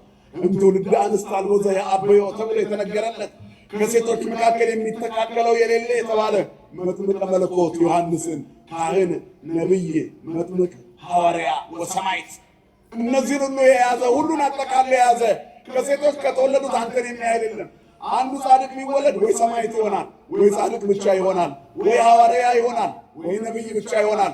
ሁሉንም አምስቱንም የያዘ ካህን ነው፣ መጥምቅ ነው፣ ያውም አምላኩን ያጠመቀ ፈጣሪውን ለማጥመቅ የበቃ ነቢይ ነው፣ ሐዋርያ ነው፣ ሰማዕት ነው። አንገቱን ተቀልቶ አንገቱን ተሰይፎ ስለ ክርስቶስ መከራ የተቀበለ ይህንን ሁሉ ያደረገ እሱ የተወለደው በቀላል አይምሰላችሁ። ኤልሳቤጥና ዘካርያስ በእግዚአብሔር ፊት ጻድቃን ነበሩ ይላል። ምን ማለት ነው? ጽድቅ በማጣት ውስጥ አለማጉረምረም፣ የእግዚአብሔርን ቀን መጠበቅ። እኔ ሐፀናይክሙ ለእግዚአብሔር፣ እግዚአብሔርን ቆይቼ ደጅ ጠናሁ ጠበቅኩት። ዘጸናድዕ ይበልዕ ፍሬሃ፣ በለሱን የጠበቀ ፍሬውን ይበላል አለ ሶሎሞን። እውነት ነው። በለሱን ጠብቀው ያገኙት ፍሬ ነው ዮሐንስ። ስለዚህ ዘካርያስ በስተርጅና ነው አይደል ዮሐንስን ያገኘው። ስለዚህ ይህን ሁሉ ጠቅስላቸው እግዚአብሔር ለክብሩ የተጠቀመባቸው ሰዎች ብዙዎቹ ከዝቅተኛ ደረጃ የተነሱና በብዙ ልፋትና ድካም የተገኙ ናቸው። ስለዚህ እግዚአብሔር በእኛ እንዲሰራ መጽናት ያስፈልጋል፣ ተጋድሎ ያስፈልጋል፣ ብዙ ድካም ያስፈልጋል፣ ዋጋ መክፈል ያስፈልጋል። እግዚአብሔር ለእኛ የከፈለውን ዋጋ በሕይወታችን ካልቀመስነው እናጣጥመዋለን። አንድ ቀን የስግደት ዕለት የሰገድናት ስግደት ሙሉ ቀን የዋልንባት በየመካከሉ ተደብቀን አንዳንዶቻችን ውሃ የምንጠጣባት የተከለከለውን የምናደርግባት እኮ ቀን ናት። እሱ ግን 18 ሰዓት ሙሉ ያንን ሁሉ መከራ ተቀብሎ ደሙ እንደ ጎርፍ ፈሶ መስቀል ላይ ሲወጣ ነው ተጠማሁ ያለው። ያንንም ውሃ አይደለም የተጠማው የኔና የናንተን ፍቅር ነው። ክብርና ምስጋና ለስሙ ይሁን። ሰዎች ክፉ ስለሆኑ ከክፋታቸው የተነሳ ኮንታክት የሰጡት ውሃ ከለከሉት። ለውሃ ቤት ዝናብ ውሃ ከለከሉት። ዝናብን ለሚሰጥ አምላክ ሰማይን ያለ ምሰሶ መሬትን ያለ ካስማ የዘረጋ ውቅያኖስን በመሃል እፍኝ የያዘ ወንዞችን የሰራ የሚመላለሱባቸውን መንገዶች ያላቋረጠ መግቦቱ የማይቋረጥ ሁሉ ጊዜ የሚሰጥ እኛ በሰንበት ብናርፍ እንኳን እሱ መመገቡን የማያሳርፍ አይደል? አባታችን እግዚአብሔር እኮ ደግ ነው። ሰንበትን ለረፍት ሰራልን አይደል? እኛ እንድናርፍ ሰራ። እሱ ግን ሰንበትን ከመመገብ አላቋረጠም፣ ከመፍጠር አቆመ እንጂ ሰራ ለነ ሰንበተ ለረፍት ዚያን እንላለን። ዓለም እንዲያርፍ ሰንበትን ሰራ። ዛሬንም ካየነው ዛሬ የሰንበቶች ሁሉ ሰንበት ድንግል ማርያም የተወለደችበት ነው። ክብርና ምስጋና ለአምላካችን ይሁን። ልዩ የእግዚአብሔር ስጦታ እረፍታችን ዛሬ የተጀመረ ሰንበተ ሰንበታት ማርያም እንላት የለ። ስለዚህ እሷ ለእረፍት ሆነችን። ምንድነው የሚለው? በከመ ይቤ መጽሐፍ ማእከለ ፈጣሪው ፍጡራን ምንድን ለእረፍት ዘኮንኪ ጽላተ ኪዳን ሰንበተ ሰንበታት ማርያም ዕለተ ብርሃን ድንግል ማርያም የሰንበቶች ሁሉ ሰንበት ምን ማለት ነው? የትውልዱ የልብ ማረፊያ ናት እኮ። የለም እኮ ሌላ ፍጥረት ከመሰዶምም ኮነ ወከመ ገሞራም መሰልነ የሚለው የኢሳይያስ ትንቢት አባ ጽጌ ድንግል አምጥቶ ያመሰጠረው ለእመቤታችን ሲሰጠው ጌታ አንድ ዘር ባያስቀርልን ያለው ከእመቤታችን ይጀምራል። ንጹሕ ዘራችን ክርስቶስ ነው። የምድሩን ዘር የነሳው ራሱ ከፈጠራት ከእመቤታችን ነው። ድንግል ፈጣሪዋን የወለደችው የፈጠራት እሱ በንጽህና ጠበቃት ከእናቷ ማኅፀን ጀምሮ። አረ ቀደሰ ማይዶሮ ልዑል ቅድስት ንዕድ ክብርት ናት። የኔና እናንተ እረፍታችን ነው። እረፍታችን ዛሬ ደስ አይልም? ደስ ይበላችሁ። ዛሬ እረፍታችን ነው። ከመንከራተት የምናርፍበት፣ ከእንግልት የምናርፍበት፣ ከስደት የምናርፍበት፣ ከውድቀት የምናርፍበት፣ ከስቃይ የምናርፍበት፣ ከማቃሰት የምናርፍበት፣ ከጭንቀት የምናርፍበት፣ ከስጋት የምናርፍበት፣ ከመከራ ፍርሃት የምናርፍበት ዛሬ ቀናችን ተጀመረ። ትውልድ ሁሉ ሊያርፍ ብኪ ይህን ዓለም ወበወልድኪ ኮነ ሰላም፣ በአንቺ ዓለም ዳነ። ያዳነን ጌታ ነው። እሷ የመዳናችን ምንድን ናት? ምክንያት ናት። ስለዚህ ባንቺ በኩል ዓለም ዳነ፣ በእመቤታችን በኩል እግዚአብሔር ሰው ሆኖ አድኖኛል ካል ከማን ከእመቤታችን። ስለዚህ ዛሬ የሰንበታት ሁሉ ሰንበት ድንግል ማርያም ዕለተ ብርሃን የተባለች ዛሬ ተገኘች፣ ለፍጥረት ሁሉ ተሰጠች። ይህን ለማግኘት ግን ቅድመ አያቶቿ ብዙ ለፍተዋል፣ ራሳቸውን ጠብቀዋል።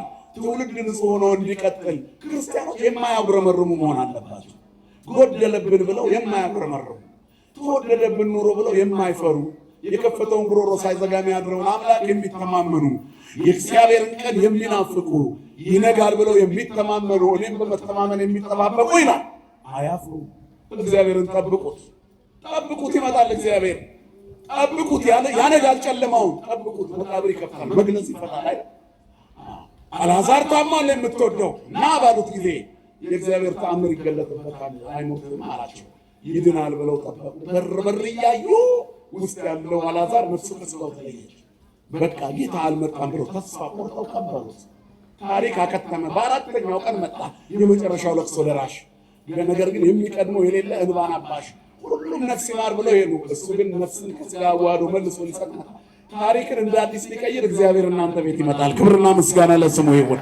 እንደ አዲስ ከእግዚአብሔር ጋር ስትኖር ነበር የሚል ታሪክ አይኖርህም፣ አለ የሚል ነው። እግዚአብሔር ትናንት ነበረ ዛሬ የለም አይባልም። አንቺ ሕይወት ውስጥ በመከራም ውስጥ ብትሆኝ ከአንቺ ጋር፣ እሳት ውስጥ ብንኖር ካይለየንም፣ በውሃ መካከል ብናልፍ አብሮን አለ። አትፍራ፣ በስምህ ጠርቼሃለሁ። በእሳት ውስጥ ብትሄድ ነበልባሉ አያቃጥልም፣ እኔ ከአንተ ጋር እሆናለሁ። የሆነ ሰለቱ ሰው እየመጣ በውሃ ውስጥ ብታልፍ አትታፈርም፣ እኔ ከአንተ ጋር ነኝ። ዮናስ በዓሣ አንበሪ ውስጥ መች ሞተ? ከንጉሱ ጋራ ከልዑሉ ጋራ ከፈጣሪ ዓለማት እግዚአብሔር ጋር ከሆንሽ በመቃብር ውስጥ ቢሆን ለአንቺ የሚሆን አየር አይጠፋም። የሚያስጨንቀን አንዳንዴ እፍን እንላለን በጭንቀት። እግዚአብሔር ከኔ ጋር ነው ስትሉ ሊያስጨንቅ ወጥሮ የመጣው ጋኔን ካንቺ ይርቃል። በየትኛውም መንገድ ክርስቲያኖች መጨነቅ የለባችሁ። የትኛውም ውጥረት ውስጥ የምንኖር ሃይማኖተኛ ሰው ትልቁ ጥቅም ይሄ ነው። ትልቁ መንገድ ይሄ ነው። ብዙዎቻችን ጭንቅ ሲለን አሁን ያላችሁ ታናናሽ ወንድም እህቶቻችን ልል ናችሁ፣ በጣም ይላላችሁ። የዛሬው ትምህርት ምናልባት ጥንካሬን በመገንባት ደረጃ ትልቅ ሚና ይጫወታል። ኢያቄምና ሐና ረጅም ዘመን ጠብቀዋል፣ አላሉ። ምነው እግዚአብሔር ተወን አላሉ። እናንተ የሆነች ነገር ሳትሳካ ስትቀር ገመድ አንጠልጥላችሁ ያውም ላይቭ ነው አይደል? የሚሞቱ ሰዎች ይበዝ። ራስን ማጥፋት ኃጢአት ነው። ግልጽ አድርገን ስንነግራችሁ መከራው ያልፋል፣ ማጣቱ ያልፋል፣ ጭንቀቱ ያልፋል። ግድ የላችሁም፣ ታገሱ። እግዚአብሔር እንባን ያብሳል። የሚጎበኝሽ ቀን አለ። ሰይጣን እርጉም ነው እንዳታስቢ አይምሮሽን ውጥር ያደርገዋል። ከዚያ በኋላ ገመድ ያዘጋጅልሻል፣ መርዝ ያዘጋጅልሻል፣ ራስን ማጥፊያ ያዘጋጃል። ከዛ ስራውን ሰርቶ ትቶሽ ያልፋል፣ ወደ ሌሎቹ ይሻገራል። የሰይጣን መናኸሪያ አትሁኑ። ወኢትሃብዎ ፍኖተ ለሰይጣን፣ ለዲያብሎስ ዕድል ፈንታ አትስጡት። ወዘእንበለ ይርጻዕ አቅርሩ ማዕተክሙ፣ በቁጣችሁ ፀሐይ አይግባ። እግዚአብሔርን ሳትይዙት ወደ አንሶላችሁ አትሂዱ፣ ወደ መኝታችሁ። ሙት ራስን አጥፋ፣ ሂድ ራስህን ግደል፣ ራስሽን ግደል አትጠቅሚም ይልሻል ሰይጣን። ውሸቱን ነው። የራስሽ ፀጉር የተቆጠረ ነው። እግዚአብሔር ምድር ላይ ዓላማ አለው። የምንኖረው እግዚአብሔር ዕድሜ ጨምሮልን ብቻ አይምሰላችሁ፣ በእኛ ዓላማ ስላለው ነው። በዚህ ምድር ላይ መክሊት የሌለው ማንም የለም። ጸጋ ያልተሰጠው ማንም የለም። የእግዚአብሔር ረድኤት የማይጎበኝ ማንም የለም። ባዶ ቤት ውስጥ ብትሆን፣ ስራ ባይኖርህ፣ ምንም ባይኖርህ ማን አለ ካንተ ጋር? አዎ፣ ብቸኝነት ቢያጠቃሽ፣ ዘመዶችሽ ቢረሱሽ፣ ቤተሰቦችሽ ቢያገሉሽ፣ ጓደኞችሽ ቢንቁሽ፣ የማይንቅሽ ማን አለ ካንቺ ጋር? ሰማይ ድፍን ያለብን ምድር ተከፍታ እንድትሆን የምንላፍርበት የጭንቀት ሰዓት ሁላችንም ጋር ይመጣል። አማትበን እናሳልፈዋለን። ምክንያቱም ማን አለ ከኛ ጋር? ስለዚህ ሂድ ሙት አድርግ አጥፋ አንድ ዳምድ ግደል ሙት የሚል አትስማው። አማትብ ወኢትሃብዎ ፍኖተ ለሰይጣን፣ ለዲያብሎስ ዕድል ፈንታ አትስጡት፣ አትፍቀዱለት። ሰይጣንን አትስሙት። ወበልዎ ለእግዚአብሔር ወእንበየ በልዎ ለሰይጣን ቅረቡ ሀበ እግዚአብሔር ወይቀርበክሙ ነው። ሰይጣንን እምቢ በሉት፣ እግዚአብሔርን እሺ በሉት። ነፍስ ግደል የሚለውን እምቢ በለው። ዘረኛውን የሚልህን እምቢ በለው። ወንድምህን ጥላ የሚልህን እምቢ በለው። በጽናት እግዚአብሔርን አትጠብቀው አይደርስልህም የሚልህን እምቢ በለው። አልሰማህም በለው። እግዚአብሔር ያውቀኛል በል። ዳነ ምስኪን ላይ ማንም አያስታውስም። አይ ሰዎች ናቸው የሚረሱ። ማን ይረሳ? ማንም አይረሳ። እስመ አቡየ ወእምየ ገደፉኒ፣ እግዚአብሔር ተወቅፈኒ፣ እናትና አባቴ እንኳን ረስተውኛል፣ ማን ተቀበለኝ አለ ዳዊት። እግዚአብሔር ሰባት የእሴይ ልጆች ሲያልፉ ኤልያብ ያማሩ የተዋቡ ከኤልያብ ውበት የበለጠ የሚያምረው ዳዊት ትዝ አላለውም። ሌሎች ልጆች የሉ ምንም የለኝም አለ እሴይ። ለእስራኤል ንጉሥ እንዲሆን ግን እግዚአብሔር ከአንተ ቤት ሰው አለው። ኧረ አንድ ሕፃን ልጅ ነው የቀረው፣ እሱ ደግሞ በግ ይጠብቃል፣ ገና ብላቴና ነው አለው። ሰው ፊትን ያያል፣ እግዚአብሔር ልብን ያያል። አይዞሽ ልብሽን ያያል እግዚአብሔር። ስለዚህ እንደ ዓመት በዓል ፊኛ ውጥር ትሉና ድንገት የሆነ ነገር ስታገኙ ዝናውንም አትችሉትም። ቲክቶክ ላይ አንድ ሺህ ሰው ሲከተልሽ በቃ ዓለምን በእጅሽ የጨበጥሽ ይመስልሻል። ከዛ ጋር ብዙ ነገር ትሰሪያለሽ። ከዛም በኋላ አንዱ መጥቶ ሲያስደነግጥሽ እንደ ልክ ስንጥር ነክቶ እንደሚለው ፊኛ ፍንጥጣ ስናገኝ ድንገት ሰማይ እንነካለን። በትንሿ የሆነ ነገር ሲረዝም ድንገት ትንፍስ። መድኃኔዓለም ከዚህ ይሰውረን። ክርስትና ሃይማኖት ኪዳኑ ጽኑ፣ ተልእኮ ከባድ፣ ጉዞ ረጅምና ብዙ መልኩ ፈተና ያለበት ስለሆነ በዝንጋታ የምንመለከተው እያለ ትጥቅ የምንሰለፍበት አይደለም። ሁላችንም ኃጢአተኞች ነን። ማንም ማንንም ጀጃ ያደርገው፣ ማንም በማንም አይፈርድም። ሁሉ ኃጢአትን ሰርተዋል፣ የእግዚአብሔር ክብር ጎድሏቸዋል ይላል መጽሐፍ። እግዚአብሔር ግን ምንድን ነው? መሐሪ ነው። ምንድን ነው እግዚአብሔር? ንገሩኝ። ይቅር ባይ ነው በሉ። እግዚአብሔር ምንድን ነው? ይቅር ባይ ነው። እግዚአብሔር ምንድን ነው? መሐሪ ነው። እግዚአብሔር ምንድን ነው? ገመና ሸፋኝ ነው። እግዚአብሔር ምንድን ነው? ፍቅር ነው። ክብርና ምስጋና ለስሙ ይሁን። የወደዳቸውን ሁሉ በዚህ ዓለም ያሉ ወገኖቹ ሊሞት ሲል እኮ ነው እስከ መጨረሻ ምን አደረጋቸው? ወደዳቸው። እነሱ ግን ምን እያዘጋጁለት ነው? ሰይፍ፣ ጅራፍ እየገመዱ ነው። የጠፍር ጅራፍ እያዘጋጁ ነው። በውስጡ ሚስማር እያደረጉበት ነው። ስጋው እንዲቦጨቅ ጅራፉን እያጠነከሩት ነው። ሰውነቱ እንዲገረፍ ጦር እያዘጋጁ ነው። ጎኑን ሊወጉት ችንካር እያዘጋጁ ነው። እጅና እግሩን ሊበሱት። እሱ ግን ወደዳቸው። የወደዳቸውን እስከ መጨረሻ ወደዳቸው። ሊገሉት የመጡትን እስከ መጨረሻ ወደዳቸው። አይኑን አስረውት ዘፈጠራሁ ለአይን ይሄኑ ወዘተከላሁ ለእዝን እየሰምዕኑ ይላል መጽሐፍ። አይንን የፈጠረ አያይምን? ጆሮን የተከለ አይሰማምን? አይንን የፈጠረውን እግዚአብሔርን አይኑን በጨርቅ አስረው ሰው ሆኖ ቢመጣ እየገረፉ በጥፊ የመታ ማን ነው? ትንቢት ተናገር ብለው አላገጡበት፣ ቀለዱበት፣ ተሳለቁበት። መሳለቁ ሁሉ ለኛ የሚገባው ነው ሳለ እየከፈለልን የወደደንን እስከ መጨረሻ ምን አደረገን? ወደደን። ስለዚህ እግዚአብሔር ይወድሻል። ዛሬ ስለመሸም አይነጋ አይምሰልሽ። ዛሬ ስለጨነቀ ነገ የሚያልፍ አይምሰልህ። ማያልፍ አይምሰልህ፣ ያልፋል። እግዚአብሔር ማዕበል ማሳለፍ ይችላል አይችልም? ይችላል። ከመርከቧ ላይ አትውረዱ። በራሳችሁ አትወስኑ። የራሳችሁ አይደላችሁም። በሚሞት ስጋችሁ ኃጢአት አይንገስ። ወኢትሃብዎ ፍኖተ ለሰይጣን፣ ለዲያብሎስ ዕድል ፈንታ አትስጡት። እግዚአብሔርን ደስ የሚያሰኝ ነገር ብቻ አድርጉ። ጭንቅ ጥብብ ቢላችሁም ጌታዬ ሆይ አስችለኝ በሉት። ማጣቴን አስችለኝ፣ መገፋቴን አስችለኝ፣ መውደቄን አስችለኝ። እንደገና ታሪክ መቀየር ይችላል አይችልም? እግዚአብሔር ይችላል። ሁሉ ኖሯቸው በጥሪቃና ቴክታ ልጅ የላቸውም ነበር፣ ግን አልተማረሩም። ትልቁ ክርስትና በጉድለት ውስጥ ሆኖ አለማጉረምረም ነው። ኤልሳቤጥና ዘካርያስ በእግዚአብሔር ፊት ጻድቃን ነበሩ። ለምን? እንዴት ጻድቃን ሆኑ? ሞልቶላቸው አይደለም። ምንም ልጅ የላቸውም፣ ግን ምስጋና አቋርጠዋል እንዴ? አብርሃምና ሳራ እግዚአብሔርን በጣም ያመልኩት ነበር። የሚታይና የሚዳሰስ ነገር በሌለበት ዘመን እግዚአብሔርን በስነ ፍጥረት ፈልጎ ያገኘው ማን ነው? አብርሃም አይደለም? አብርሃም አምላኩን ይወደው ነበረ፣ ነገር ግን ልጅ የለውም። አጉረምርሟል? አብርሃም አጉረመረመ የሚል አንድም የለም። አንድ ቦታ ላይ ያመለከተ ጌታዬ ሆይ እኔ ጋሻ ነኝ ሲለው እግዚአብሔር ምን ትሰጠኛለህ? አሁን እኮ ከድል በኋላ ግዳይ ጥሎ ሲመለስ ኮሎዶጎሞርንና እነዚያን ነገስታት ድል አድርጎ ሲመለስ፣ ሌሎቹንም ነገስታት ድል አድርጎ ሲመለስ በየድንኳኑ የድል ዜማ ይሰማል። የእሱ ድንኳን ውስጥ አንዲት ሴት ኩራዙን አብርታ ትታያለች። እሱ ደጅ ቆሟል። ወደ ራሱ ትልቁ ድንኳን ሲመለከት የሰው ጥላ ይታየዋል። የሚስቱ ሳራ መልክ ነው። በጧፉ ወይንም በኩራዙ ብርሃን ዝም ብሎ መሃል ላይ ቆመ። እንደተከዘ ገባው። እግዚአብሔር ሳትለምኑት ይሰማል። ወዘን በለን ሳለው ይውፍቶታና ሳንለምኑ የምንሻውን ይሰጣል እግዚአብሔር። ስለዚህ አብርሃም አለው። እግዚአብሔር በስማችን ይጥራን ሁላችንን። እኔ መልካም እረኛ ነኝ፣ በጎቼ ድምፄን ይሰማሉ ይላል። ጥሩ በጎች ሁኑ፣ ቀንዳም በጎች አትሁኑ። የምትዋጉ አትሁኑ፣ የምታጉረመርሙ አትሁኑ፣ የምትማረሩ አትሁኑ፣ እግዚአብሔር ትቶኛል የምትሉ አትሁኑ። አታጉረምርሙ። በማጣትህም ውስጥ እግዚአብሔር አይተውህም። ምንም ባይኖረን እግዚአብሔር ካለን ይበቃል። ምንም እንኳን በለስ ባታፈራ፣ ከወይን ሐረግ ፍሬ ባይገኝ፣ የወይራ ስራ ቢጎድል እርሻዎች መብልን ባይሰጡ ላሞች በረት ውስጥ ባይገኙ በጎች ጋጥ ውስጥ ባይገኙ እኔ ግን በማን ደስ ይለኛል አለ ነብዩ። በእግዚአብሔር ደስ ይለኛል። ትንቢተ ሕዝቅኤል ምዕራፍ 3 ቁጥር 15 እኔ በእግዚአብሔር ምንም ባይኖረኝ እግዚአብሔር አለ አይተውሽም። እግዚአብሔር ድፍን ብሎ ማይነጋ የሚመስሉ ብዙ ሌሊቶች ነግተው የለ አሁንም ገና ብዙ የሚያስጨንቁ ነገሮች በህይወታችን ይመጣሉ። ግን እግዚአብሔር ያነጋል። በሱ ፈቃድ የነጋ ደግሞ የበለጠ ምን ይሆናል? ይደምቃል። ስለዚህ አብርሃም እዚያ ሆኖ ዝም ብሎ ቆሟል። ግን አልተማረረም። ትካዜ ግን አለ። በማጣቱ ደስ የሚለው ማንም የለም። የፈለገ ቢያዝን ግን እግዚአብሔር ላይ አብረመረመ። ለኔ ምንን ትሰጠኛለህ አቤቱ ጌታዬ ሆይ አለ ጋሻዬ ነው። አምላኬ ሆይ ለኔ ምንን ትሰጠኛለህ? እነሆ እኔን የሚወርሰኝ አሁን እዚህ በቤቴ የተወለደው ነው። እኔ እኮ ምንም የለኝም። እስኪ ወደ ሰማይ ተመልከታል። ሲጨንቃችሁ ወደ ሰማይ ተመልከቱ። ስታጡ ወደ ሰማይ ተመልከቱ። ከሰማይ በረከት ይመጣል። በጎ ስጦታና ፍጹም በረከት ከየት ነው ይላል? ከሰማይ ነው፣ ከላይ ነው። ስለዚህ ለበጎ ስጦታ ለፍጹም በረከት ሲጨንቃችሁ ሰማይ ነው እንጂ ራስን ወደ ማጥፋት አትሩጡ።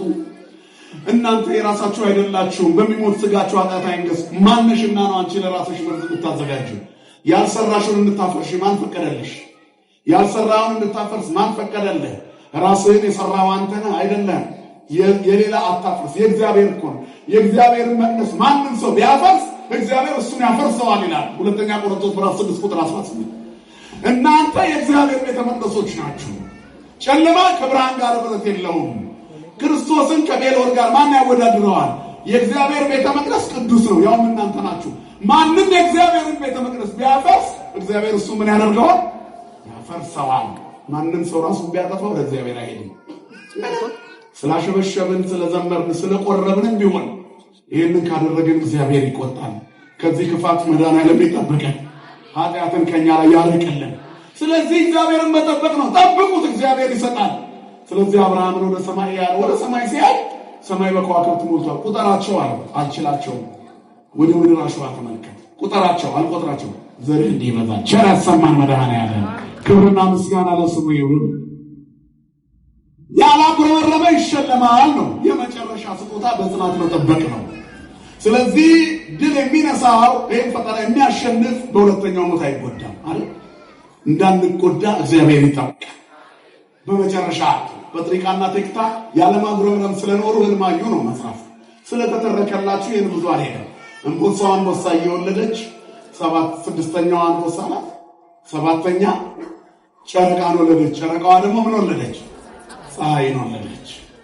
መፈክረ ሕልም ዘንድ ሄዱ። ተርጉምልን አሉት። ተረጎመላቸው። ደጋጎቹ ሴቶች እነ ሄርሜላ፣ እነ ደርዲ፣ እነ ኤሄሜን፣ እነ ቶና፣ እነ ሲካር ተወለዱ። ሐና ላይ ደረሰ። አንደኛው አንበሳ እሷ ናት። እቺኛው አንበሳ የነ ጴጥርቃና ቴክታ ደረሰባት። ቅድም እንዳልነው መካንነት አስቸገራት።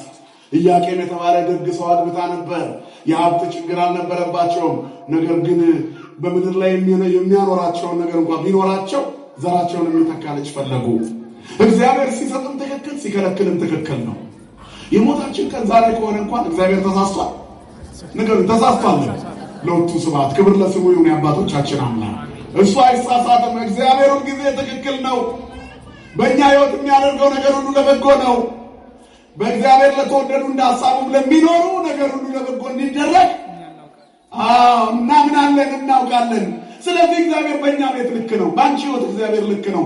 ምንም አይነት የተዛነፈ ነገር አታድርጉ። ያልፋል መከራው፣ ሐዘኑ ያልፋል፣ ጭንቀት፣ ችግሮች ያልፋሉ። የጨለመው ይነጋል። እነ ኢያቄምና ሐና ቤት ልጅ እንደማጣት ያለ ጨለማ የለም። እስኪያረጁ ልጅ የላቸው፣ ግን ጠበቁት። እግዚአብሔር የተቆረጠውን ነገር ምን ያደርጋል? በስጦታው ድንቅ አምላክ ስለማይነገር ስጦታው ማን ይመስገን አልኳቸው። እግዚአብሔር ይመስገን። ሐናና ኢያቄም ቤት የሚመጣው ለነሱ ብቻ ሳይሆን ለምድሪቷ ሁሉ ልዩ በረከት ሊሰጥ፣ ለዓለም መዳን ምክንያት የሆነች በረከት ሊሰጥ፣ ማንም የማይሸከመውን የምትሸከም እናት፣ ከኪሩቤል በላይ የምትደነቅ፣ እነሱ አራት ሆነው የተሸከሙትን መንበር እሷ ግን በመንበሩ ላይ የተቀመጠውን ብቻዋን በማይጸኗ ልትሸከመው። መንበሩን ሲሸከሙ እሳተ መለኮቱ እንዳያቃጥላቸው ፊታቸውን እግራቸውን ሸፍነው ነው። ነገር ግን በኪሩቤል ትከሻ የሚቀመጠው እግዚአብሔር በማይጸነ ማርያም ሊያድር ነው። እሱን የምትሸከመዋ የማትፈርሰዋ መቅደስ ዘይትትነሰት፣ የማትፈርሰዋ መቅደስ የማይጠፋውን ፋኖስ አማናዊውን ብርሃን ክርስቶስን ልታወጣ ጨረቃ የተባለችው እርሷ ናት። የመጨረሻው አንበሳ ጨረቃ ወለደች። ጨረቃዋ ደግሞ ምን ወለደች? ፀሐይ ጽድቅ አርያማዊ ዘበንጽ መራዊ የተባለ ውእቱ ኢየሱስ ክርስቶስ የንጽሕና ሙሽራ ባርያም ያለ ፀሐይ አድሮባቸው በቅዱሳን ላይ የሚኖር ለዘላለም የሚያበራ የቤታችን ብርሃን እርሱ የምትወልደዋ ልትወለድ ምልክቱ ተነገረ። እዛ ጋር ሲደርስ አሁንም እግዚአብሔር የበለጠ ሊሰጥ ነውና ጽናት ያስፈልጋል። እስኪያረጁ ጸለዩ። ክሌቱ አይሩግ አመ በከዩ ብካየ ሁለቱ አረጋውያን ለቅሶን አለቀሱ፣ አነቡ፣ ጸለዩ። ሱባኤ በገቡ ባነቡ በጸለዩ ጊዜ ረከቡ ወለተ ዘታሰሰ ሪጌጋየ ኃጢአትን አበሳን የምታስወግድ የምታስደመስስ ለዓለም ሁሉ መዳን ምክንያት የሆነች ኪሩቤል እንኳን መንበሩን ተሸክመው ያልቻሉትን የምትችል እሳተ መለኮቱን በማይጸኗ የምትሸከመዋን ድንግል ወይ ሰባት የእሳት መጋረጃ በማይጸንሽ እንዴት ተወሰነ እንዴት ተዘጋጀ ይላል አባ ሕርያቆስ። እምገቦኪ በየማንኑ ወእምገቦኪ በጸጋሙ በጎንሽ በቀኝ ነው ወይስ በግራ? በዛ የጠባብ ማኅፀን ውስጥ አባ ሕርያቆስ ሊመራመር ፈለገ። ሰባቱ የእሳት መጋረጃዎች እግዚአብሔር በደብረ ሲና ለሙሴ በታየው ጊዜ ሰባቱን የእሳት መጋረጃ አልፎ ወነበቦን 570 ጊዜ ሲነጋገር በአይኑ ማየት አልተቻለውም፣ ግን እንደ ባልንጀራ ተነጋግሮታል። እንግዲህ የሰባቱ የእሳት መጋረጃ በእመቤታችን ማኅፀን ሊወሰኑ ነው። ከዛ እሳተ መለኮቱን የማይቻለውን ልትችል ነው፣ የማይወሰነውን ልትወስን ነው። ይህቺን እመቤት ልትወለድ ነው። ሁለቱ አረጋውያን የጸለዩት ሊነጋላቸው ነው። እስከ መጨረሻ ለምኑት፣ እግዚአብሔር የጨለመውን ያነጋል። ስለማይነገር ስጦታው ማን ይመስገን። አሁን እግዚአብሔር ትልቅ ስጦታ ሊሰጥ ነው። ለእነ ኢያቄምና ሐና ብቻ አይደለም፣ ለእኛም ሊሰጠን ነው። ውዳሴዋን ደግመን ክፉውን ዘመን የምንሻገርባት፣ የእሳት ባህር እንዳና የምንማጸንባት፣ ከግራ ወደ ቀኝ ከሞት ወደ ሕይወት ከርኩሰት ወደ ቅድስና ከሲኦል ወደ ገነት ለመግባት ምክንያት የምትሆነንን እሷን ሊያገኙ ነው። ረከቦ ለተዘሳሰሰ ሊጌጋዬ ይህን ሁሉ የምታሰጥ ሴት ልጅን አገኙ። ለወንጌላውያን ኩልነ ዘኮለተነ ምስካየ ለወንጌላውያን ለሁላችን መጠጊያ ሆነችን። ያለ ወንጌል ይኖራል በዚህ ዘመን? ያለ ክርስቶስ ሕይወት አለ? ንገሩኝ እንጂ የለም። ያለ ስብከት ሳይሰበኩ መዳን ይቻላል? ንገሩኝ። ያለ ሰባኪ እንዴት ያምናል? ትልቁ የቤተ ክርስቲያናችን ዓላማ ወንጌል መስበክ ነው። ቤተ ክርስቲያን የተጠራችለት ዋና ዓላማ ወንጌልን ለፍጥረት ሁሉ መስበክ ነው። እግዚአብሔር አንድ ልጅ ቢኖረው አለ አንድ ስነ የነገር መለኮት ሊቅ እሱንም ሰባኪ ያደረገው አለ። ዓለም ነፃ የምትወጣው በወንጌል ስብከት ነው። ወንጌል ነፃነት ነው። ወንጌል አርነት ነው። ወንጌል ሕይወት ነው። ወንጌል ሰላም ነው። ስለዚህ በወንጌል ለምንኖረው ለአዲስ ኪዳን ምዕመናን የምናገኘው ክርስቶስን እሱን ልናገኝ በአማላጅነቷ ጥላ እንከለላለን። ሰው ሆነ የምንለውን በእሷ መልክ ውስጥ የሥጋዊ መልኩን እናይበታለን። እግዚአብሔርን የምናይባት መስታወት ትሆነናለች። ስለዚህ እሷ የተወለደችው ንዕድ ክብርት እመቤታችን ለወንጌላውያን ኩልነ ዘኮለተነ ምስካየ ለወንጌላውያን ሁሉ መጠጊያ የሆነችን ስሟ ለዘላለም የተመሰገነ ይሁን። ስለዚህ በዛሬው ዕለት በምድር ላይ ሰማይ ተወለደች ብሎ ሲነግረን ኢያቄም ወሐና ወረዱ ሰማየ ወሰማዩ ሙኒ አስረቀት ፀሐየ። ኢያቄምና ሐና የወለዷት ሰማይ ነች። ያቺ ሰማይ ደግሞ ምን አወጣች አለ? ፀሐይ አወጣች። ዛሬ ግንቦት 1 ቀን በሊባኖስ ተራራ ላይ ምድር ሳትሆን ከምድር የተገኘች ነገር ግን ሰማይ የሆነች ተወለደች። ደስ ይበላችሁ፣ ማርያም ተወለደች። ሰማይና ምድር የማይወስኑትን የምትወስነዋ ዛሬ ተወለደች። ለቀዳማዊነቱ ጥንት ለዳህራዊነቱ ፍጻሜ የሌለው እግዚአብሔር ወልድ ከሦስቱ አካል አንዱ አካል ኢየሱስ ክርስቶስን የምትወልደው እመቤት ዛሬ ተወለደች። ደስ ይበላችሁ። ትልቁ ክብራችን ይሄ ነው። እግዚአብሔር ለዓለም ሁሉ መድኃኒት ሊሆን አስቀድሞ ከኛው መካከል ለኛ ልዩ ስጦታ ሰጠን። ለምድራውያን ለኛ ከምድር መሃል ሰማይ ያወጣለን። አንዲት ድንግል አሐቲ ልዩ የሆነች ለእናትና ለአባቷ በምድር ሁሉ መካከል መድኃኒትን ሊሰራ የመረጣት እርሷን ወደ እርሷ ዘንድ ተላከ። አንዲት ናት እመቤታችን የተወለደችው። ስለ መወለዷ ብዙ ታሪክ አለ። ሰዓታችን ስላለቀ ምንም ማለት አንችልም። ግን ምን እንላታለን? እመሙ ለሰማዕታት እንላለን። የሰማዕታት እናታቸው ቀላል አይምሰላችሁ። በሰማዕትነት ታሪክ ውስጥ እንደ እመቤታችን መከራ የተቀበለ የለም። ለእሷ ወደዚህ ዓለም መምጣት መከራዋ ነው። የእሷ መምጣት ግን ለእኛ ረፍታችን ነው። ሰንበተ ሰንበታት ማርያም፣ ሰንበተ ሰንበታት ማርያም ዕለተ ብርሃን እንላታለን። ለእረፍት ዘኮንኪ ጽላተ ኪዳን የትውልዱ ማረፊያ ናት። ድንግል ማርያምን ስናስብ የሚታየን ክርስቶስ ብቻ፣ ክርስቶስ ኢየሱስ ብቻ። መልኩ የአምላክን መልክ ይመስላል። አዎ፣ እኛም መልካችን የማንን መልክ ይመስላል? ቅዱስ ጳውሎስ እኛስ የክርስቶስ ምን አለን ይላል? ልብ አለ ይላል። አያችሁ። ስለዚህ ድንግል ማርያምን ስናይ ክርስቶስ ነው። ደግ ሰው ስናይ የእግዚአብሔር መልክ እናይበታለን አይደል? እግዚአብሔር ማን ነው ቢባል ደጉ መልካሙ ሰው እሱ የእግዚአብሔር ምልክት ማሳያ ነው። እኛ የእግዚአብሔር መቅደሶች ነን ማለት የእግዚአብሔር የክብሩ መገለጫዎች ነን፣ ማሳያዎች ነን። እሷ ደግሞ ይበልጥ እግዚአብሔር የሚታይባት ናት። የስጋዊ መልኩ እሷን ይመስላል። እግዚአብሔርን ያየ አንድስ እንኳን የለም አይደል የሚለው መጽሐፍ። ለእግዚአብሔር አልቦ ዘርእ ነው። እግዚአብሔርን ያየው አንድስ እንኳን የለም። ነገር ግን በአባቱ እቅፍ ያለ አንድ ልጁ ተረከው። በምን? በስጋ ማርያም መጥቶ። ስለዚህ እቺ እመቤት ልትወለድ ገና ስትጸነስ አረጋውያኑ እንደ አዲስ ሆኖ ይላል። በስተርጅና አይደል የለመኑት? ጽንሰትኪ መርሐ አረጊት ወላ አረጋዊ ከብካቡ። ጽንሰትሽ አንቺ መጸነስ በአረጋዊቷን ሐናን ሙሽሪት አደረጋት። አረጋዊውን ኢያቄምን ደግሞ ወደ ጫጉላው እንደሚገባ አዲስ ሙሽራ አደረገው። የልጅናችን መታደስ ገና ስትጸነስ ወላጆቿን አደሰች። ስሟ ለዘላለም የተመሰገነ ይሁን። ፍጥረት ሁሉ የሚታደስባት ወብኪ ታደሰ ቀዳሜ ኩሉ ፍጥረት፣ የፍጥረት ሁሉ መጀመሪያ ባንቺ ታደሰ የምንላት አማላጃችን፣ እናታችን፣ ርኅሪቷ፣ ንጽሕቷ ስሟን ስንጠራ አፋችን በበረከት ሙልት የሚልባት ድንግል ማርያም ገና ስትጸነስ እናትና አባቷን ወጣት አደረገቻቸው። ስሟ ለዘላለም የተመሰገነ ይሁን። ከዚያ ቀጥሎ የሕዝቡ ሁሉ እርጅና የእግዚአብሔር ሕዝብ እርጅና የሚታደስባት ልትሆን እንተ ተሐደሰ ብኪ ለእግዚአብሔር ውርሱተ ሕዝቡ። የሕዝቡ እርጅና የእግዚአብሔር ሕዝብ እርጅናው ባንቺ ታደሰ። ናዛዚትነ ማዘ ወኃይለ ውርሱትነ ምርሳን በማይጸንቂ ተጸውረ ብሎ የመዋዕል ሕፃን ምን የለ ሁሉ ጊዜ የሐዘናችን መጽናኛ የእርጅናችን መታደሻ በማይጸንሽ ውስጥ ዘመን የማይቆጠርለት ጥንትም የነበረ አሁንም ያለ ወደፊት የሚኖር እግዚአብሔር ባንቺ ተከተመ፣ በማይጸንሽ ባንቺ ተጸነሰ። የማይቻለውን የምትችለዋ የእርጅናችን መታደሻ እርሷ በሐና ማኅፀን ተጸነሰች። የእግዚአብሔር ፈቃድ ሆነ። ይሄ ነሐሴ 7 ቀን ተከናወነ። ክብርና ምስጋና ለአምላካችን ለእግዚአብሔር ይሁን። ሐና በማኅፀኗ እመቤታችንን እንደጸነሰች አንድ ተአምር ተገለጠ። ይህን ብቻ እነግራችኋለሁ። ብዙ ነው ታሪኩ። ሳሚናስ የሚባል የሐና አጎት ያሳደጋት ሞተ። ትወደው ነበርና የተኛበት ቃሬዛ ላይ ደገፍ ብላ ብታለቅስ የሐና ሆድ አስከሬኑን ነካ። ብድግ ብሎ ተነሳና የሰማይ የምድር ንግሥት ሆይ ሰላም ላንቺ ይሁን አለ ይላል። ክብርና ምስጋና ለአምላካችን ይሁን። በዚያ ያሉ ሰዎች አይሁድም ነበሩና ምን አየህ አሉት። ከመነሳቱ ይልቅ ያደረገው ነገር አስደነቃቸው። አይሁድ ግብዞች ናቸው። ለሰው የተሰጠው ሁሉ የኔ ካልሆነ የሚሏሉ። እንዲህ አይነት ሰው አለ እያለው ሌላውን ለመያዙ የሚሮጥ ሰው አለ። አሁን እኮ እውነት እንደ ሁሉንም ነገር እኮ ያስቸገረው እኮ ለብዙ ነገር መሰናክል የሆነው እኛ ነን።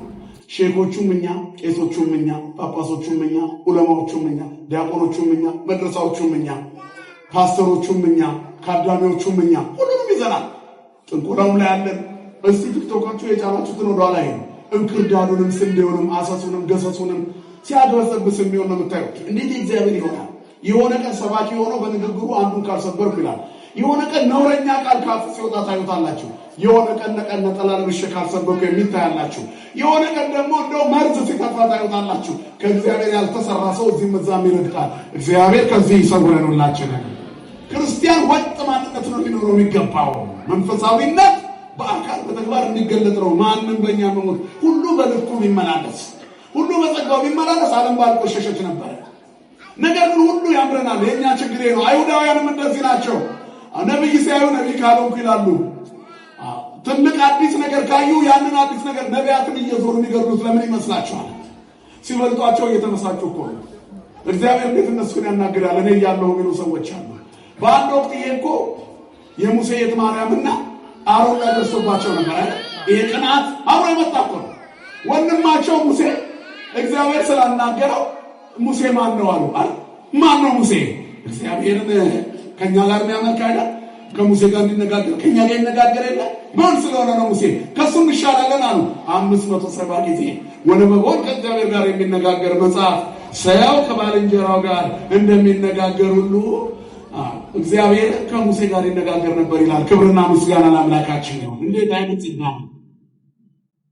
ስለዚህ ይሄ ሲሆን ማርያምን እግዚአብሔር በለምጽ መታት። ቅናት አጥንትን ያነቅዛል ይላል መጽሐፍ። ከመንፈሰ ቅናት እግዚአብሔር ይሰውረን። ከኃጢአት ከሰይጣናዊ ቅናት ማለት መንፈሳዊ ቅናት እንደሱ በሆንኩ ያሰኛል። ሰይጣናዊ ቅናት ግን እሱን ካላጠፋሁት እንላለን። ቦታውን ግን አናገኘውም። የጸጋ ስጦታ ይለያያል። የተሰጠኝን ይዤ ወንድሜን በወደው የወንድሜ በሱ በኩል ይደርሰኛል፣ ይህንን ደግሞ እርሱ ያገኘዋል። ምን አለ ተደጋግፈን ብናልፋት? አንዱ ሌላውን ባይነጥፈው ምን አለ? አንዱ ሌላውን ባይገፋ ምን አለ? ተላላፊ በሽታ በዛ፣ ከሚያድነው የሚያሰናክለው በዛ። ሁሉም ራሱን የሚያይ ራስ ወዳድ ሆነ። አይሁዳዊነት ይሄ ነው። ከዚህ ይሰውረን መድኃኔዓለም። ለዚህ እኮ ነው ቅዱስ ጳውሎስ በጣም ተበሳጭቶ የአይሁዳዊ ብልጫው ምንድን ነው? የመገረዝ ጥቅሙ ምንድን ነው?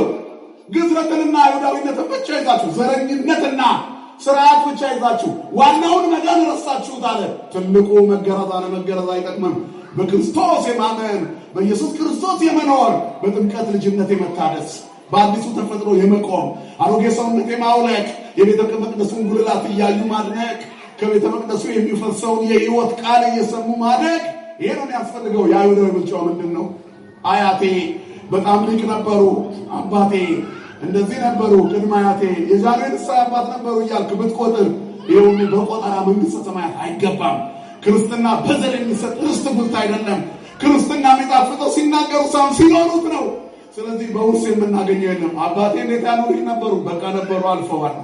ለአንተ ከሳቸው የደረሰ ነገር ካለ ደግነታቸው ለሌሎች ስጥ። ብዙ ሰው የሕይወት ታሪኩን ያሳትማል። እሱ ጋር ሲደርስ ምንም አታገኙበትም። የኔ እናትና የአባቴ ታሪክ ጣፋጭ ሊሆን ይችላል። እኔ ጎምዛዛ ከሆንኩኝ ተቋርጧል ትውልድ አይደለም። የተቆረጠ ትውልድ ከመሆን መድኃኔዓለም ይሰውረን። የአባቶቻችን ልጆች የመሆናችን ምስጢር በብዙ በረከት መኖር ነው። አይሁድ ግን የአባቶቻቸው ልጆች ናቸው። የገዳዮች ልጆች ናቸው። አይሁድ የገዳዮች የአባቶቻቸው ልጆች። እናንተ የአባቶቻችሁን ከረጢት ሙሉ ይላቸዋል ጌታ እኮ።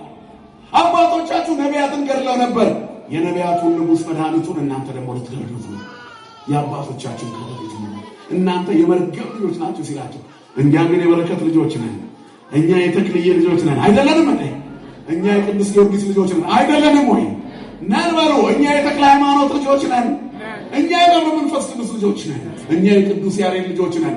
ከአፋችን ዜማ እንጂ መርገም አይቆረቆርም። ክብርና ምስጋና ለአምላካችን ለእግዚአብሔር ይሁን። ማኅሌቱ፣ ቅዳሴው፣ ሰዓታቱ የኛ ነው። ወንጌሉ የኛ ነው። ኦርቶዶክስ ትስበክ ክርስቶስን፣ ኦርቶዶክስ ትግለጠው መድኃኒቱን ከነናቱ ምስለ ፍቁር ወልዳ ብላ ነው የምትናገረው። እግዚአብሔር ሰው ለመሆኑ ማስረጃው እናቱ ያቀፈችው ስዕል እኛ ቤት አለ። ዝም ብለን ኢየሱስ ብቻ አንልም። ሕፃኑን ከእናቱ ጋር በግርግም ታገኙታላችሁ። የመወለዱ ምልክት ወላጅ እናቱ መኖሯ ነው አይደለም? ሥጋ የመልበሱ ምልክት ጡቷን አጥብታ የምታሳድገው እናት መታየቷ ነው። ማን ይመስገን? ስለማይነገር ስጦታው እግዚአብሔር ይመስገን። ይሄ ድንቅ ስጦታ ነው። ስለዚህ ወዲያው ተነሳችሁ ያሳድዷት ጀመራና በስደት ሊባኖስ ተራራ ላይ ንዕድ ክብርት የሆነች ከፀሐይ 7 እጅ የምታበራ ክብሯ ከአድባራቶች ሁሉ ከፍ ከፍ ያለ የተራሮች ሁሉ ተራራ በተራራው አናት ላይ ተወለደች። ክብርና ምስጋና ለአምላካችን ይሁን። ንጹሕ የምንቀቅለው ለመበተን አይደለም። የይድረስ ይድረስ የደስታ ምልክቱ ያን ጊዜ የተዘጋጀው ይሄ ብቻ ነበር። የወቀጡት የተሸከሸከው ገብስ የተዘጋጀው ዝግጅት ለመመገብ አልተቻለም። ጥለውት ወጥተዋል። አይሁድ ምን አድርገዋቸዋልና አሳደዋቸዋል። መጥቁል የተባለ ጠንቋይ ሲያሳደዳቸው ቆይቷል። ከመወለዷ በፊት መከራ የጀመራት እናት የመከራ እናት ሆነች። እመሙ ለሰማይ ታተባለች። ልጇን መከረኛ ሆነ። እሷ ደጅ ተወለደች። ልጇን ደጅ ወለደችው። እናትና ልጁ ደጅ የወደቀውን አዳምንና እናንተን ወደ ቤታችን ሊያስገቡን ደጅ ተወለዱ። ምክንያት ይህን እንላታለን። እሷ ደጅ ተራራ ላይ ተወለደች። ሊባኖስ ተራራ ላይ ትትለያል ማንባ ወማርስታ አውግር ነዋሃት ይላታል አባ ጊዮርጊስ ዘጋስጫ እና አብየቅ ኦብሩክ ማይፈረ መለኮት ማርያም ከተራሮች ትበልጫለሽ፣ እድሜ ጠገብ ከሆኑ ጋራዎች ትበልጫለሽ። ምን ማለት ነው? ከአባቶቿ የምትበልጥ የአባቶቿ ልጅ ተወለደች። ለአባቶቿ እናት የምትሆን የአባቶቿ ልጅ ተወለደች። ክብርና ምስጋና ለአምላካችን ለእግዚአብሔር ይሁን። ይህንን ለሁላችንም ማን አደረገ? እግዚአብሔር አደረገ። ፀሐይን የምትጎናጸፈዋ እናት የፀሐይ እናት ልትሆን ተወለደች። ብእሲ እንተ ትለብስ ፀሐየ ወወልድ ታሕተ ገሪሃ ወዲበርእሳ አክሊል አስርቱ ወክልኤቱ ከዋክብት። እዛ ራዕየ ዮሐንስ ምዕራፍ 12 ላይ የተጻፈው ጨረቃ ከእግሮቿ በታች ሆነ። ፀሐይን የተጎናጸፈች በዙሪያዋ 12 ከዋክብት ያሉ የታላላቆቹ የ12ቱ አበው የ12ቱ ሐዋርያት የብርሃን ማግኘታቸው የምስጢር መገለጥ ምክንያት የሆነች የቀደሙ አባቶች ከሞት ወደ ሕይወት የሚሻገሩባት ድንግል ማርያም ተወለደች። ክብርና ምስጋና ለአምላካችን ለእግዚአብሔር ይሁን። ስለዚህ ስጦታ ለሁላችን ተሰጠ። ከመሰዶም እንኮነ ብለናል። እንደ ሰዶም በሆን ነበር እግዚአብሔር እሷን ባይሰጠን። በዚህ ምክንያት ናዛዚትን ማኅፀን እንላታለን። የሐዘናችን ምን መጽናኛ። ያ ብቻም አይደለም፣ የእግዚአብሔርን ስጦታ እናደንቃለን። ኪያኪ ሰናይት ዘፈጠረ ለቤዛ ዓለሙ እግዚአብሔር ይትባረክ ወይታኮት ስሙ። ዓለምን ለማዳን የመዳን ምክንያት የሆንሽ አንቺን የፈጠረ እግዚአብሔር፣ ለዓለም ቤዛ ሊሆን አንቺን የፈጠረ እግዚአብሔር ስሙ ለዘላለም የተመሰገነ ይሁን። ስለማይነገር ስጦታ ማን ይመስገን? ክብርና ምስጋና ለስሙ ይሁን። ክርስቶስ ተንሥአ እሙታን አሰሮ ለሰይጣን ሰላም ኮነ። ስብሐት ለእግዚአብሔር።